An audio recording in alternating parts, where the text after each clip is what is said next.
Desire. It arrives not with a roar, but with a whisper. Like a distant echo in the cavern of your mind, it speaks of something missing, something you believe will make you whole. A woman, a status, a triumph, a fleeting glance that turns into obsession, a touch that leaves a scar, an ambition that devours peace.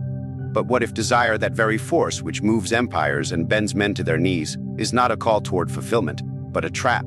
Carl Jung did not speak of desire as mere yearning. He saw it as a projection, a shadowed mirror of the soul's discontent. What we crave most deeply is often what we have abandoned within. And so we chase illusions, thinking they are salvation when in truth they are chains. This is not merely psychology, it is prophecy. Because the desire you feed will one day devour you. From the Stoics to the modern mind, desire has been examined not as a need, but as a distortion of it. Epictetus warned that the more we desire things outside of ourselves, the more we become slaves. Jung echoed this, but he went further. He saw desire not as something to be destroyed, but something to be understood, transformed. Desire is a symptom of fragmentation. It is the psyche's way of expressing its incompleteness through external objects. And this is the dark secret: what we want is never what we truly want. When a man desires power, what he craves is recognition. When he desires wealth, he craves security. When he desires a woman, he often chases his forgotten anima, his unlived emotions. But the more he seeks these symbols outside of himself, the further he drifts from wholeness. Jung called this the inflation of desire, where one believes fulfillment lies in the object, not in the self. Yet every possession is haunted. Every conquest is hollow. The unconscious does not speak in language, it speaks in symbols, dreams, and longing. And desire is its loudest voice. To Jung, unexamined desire is not only dangerous, it is a gateway to the shadow. The shadow is not merely darkness. It is everything you have rejected or refused to become. And when desire fixates, it often draws energy from this unconscious well. It becomes tinged with the forbidden, the taboo, the destructive. This is why lust becomes addiction, why ambition turns to tyranny, why love can mutate into obsession. You are not desiring the object, you are desiring the feeling it promises to awaken. But that feeling is a lie unless it is integrated. In his studies, Jung found that men who denied their own vulnerability would often become obsessed with women who represented emotional depth.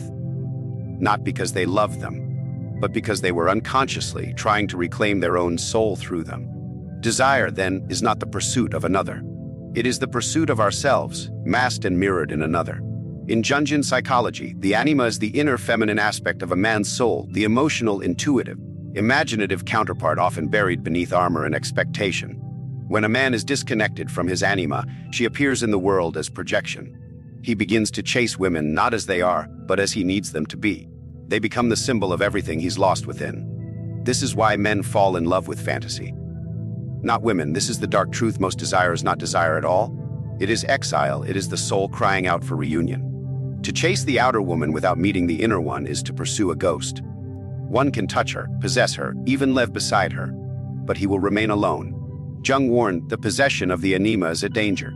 He who succumbs to her becomes her slave. You will never be free until you call your projections back home. Desire, when unexamined, is consumption. But desire, when understood, becomes alchemy.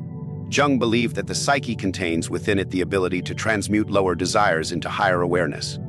Like ancient alchemists transforming lead into gold, a man must learn to take the raw, primal hunger within him and refine it into self-knowledge. This is the meaning of individuation, the process by which the unconscious and conscious self unite. The passions are not denied but made conscious. They are no longer devils to be cast out, but messengers bearing wisdom. A man who desires fame may uncover a buried cry for validation from a father who never praised him. A man who lusts after endless partners may be fleeing the pain of loneliness rooted in childhood abandonment. But in seeing clearly, desire becomes no longer a flame that burns. It becomes light that guides. This is not an easy path. It is not a clean one. Jung called it the night sea journey, a descent into the unknown waters of the soul. There in the darkness, what you truly seek will find you, not power, not pleasure, but peace. The quiet radiance of a man who no longer chases ghosts. The greatest lie desire whispers is that one day you will arrive, that with enough beauty, enough wealth, enough admiration, the hunger will stop. But the human condition is not made for finality. It is made for becoming. Jung saw in his patients a recurring tragedy. Those who had achieved everything they set out for were often the most lost, because they had fed the person of the mask but starved the self. This is why midlife crises erupt, why divorces occur after success, why depression follows triumph, Because the mountain they climbed was not theirs. It was built from borrowed dreams and unconscious projections. The soul does not desire objects, it desires meaning. And meaning is not found in conquest, but in confrontation, with the self, with the shadow, with the unlived life within. You must ask not, what do I want? But why do I want it? Not, what will fulfill me, but what am I afraid to feel? Desire does not end when we get what we want. It ends when we no longer need what we never truly needed. In Jungian language, there is a haunting idea of psychic possession. It is when a complex, a cluster of unconscious emotional energy, overpowers the ego, and desire is often the perfect host. Men possessed by desire lose themselves. Their thoughts, behaviors, even values bend to its gravity. Rationality becomes delusion. Patience becomes compulsion. Love becomes obsession. Think of the tyrants of history, who started as dreamers but were consumed by their own cravings. Think of the artist who begins with passion and ends in addiction. Think of the man who claims to love a woman, but really only needs her to validate his brokenness. When desire possesses you, you are no longer the actor. You are the acted upon. Jung once wrote, "People don't have ideas. Ideas have people." So it is with desire. Until you bring it into the light, it will use your life as a stage. But the one who sees it, who holds the desire in awareness without surrendering to it, becomes free. Not because he has no desire, but because desire no longer has him. There is a more subtle danger than lust or power. It is the desire for the ideal.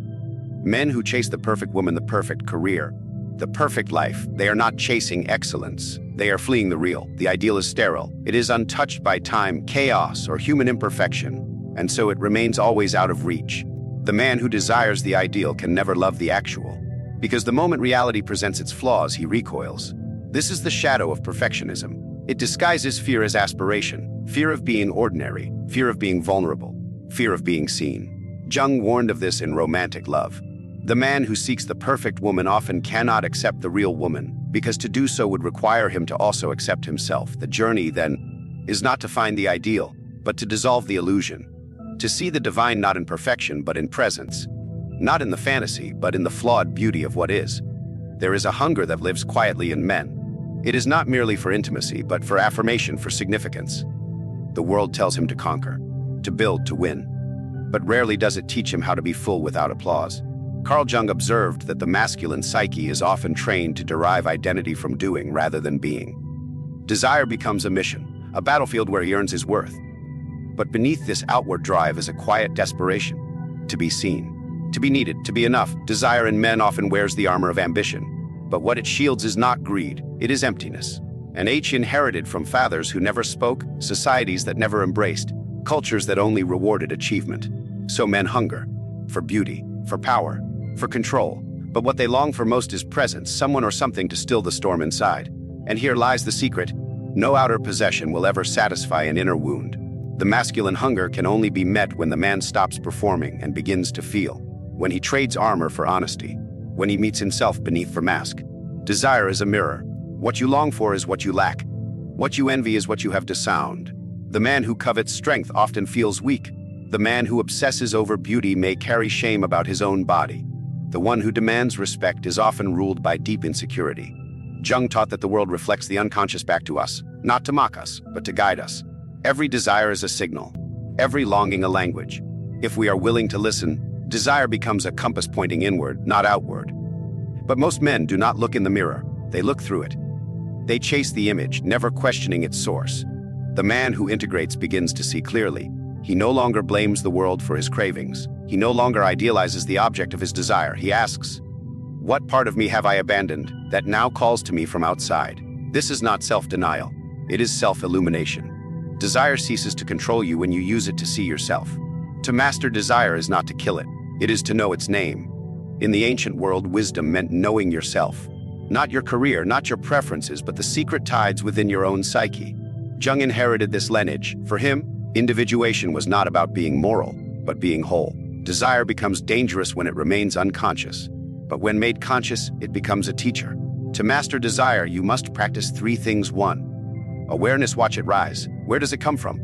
What does it want?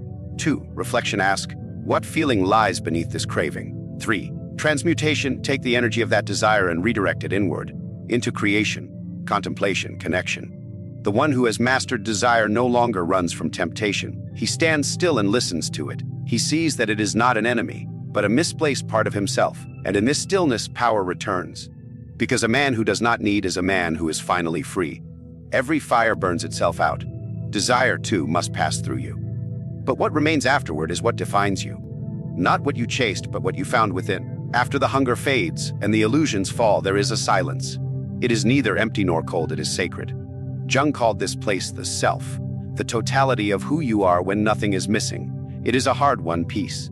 The reward not of indulgence, but of integration. You realize you were never incomplete, only unaware. You were never lacking, only blind.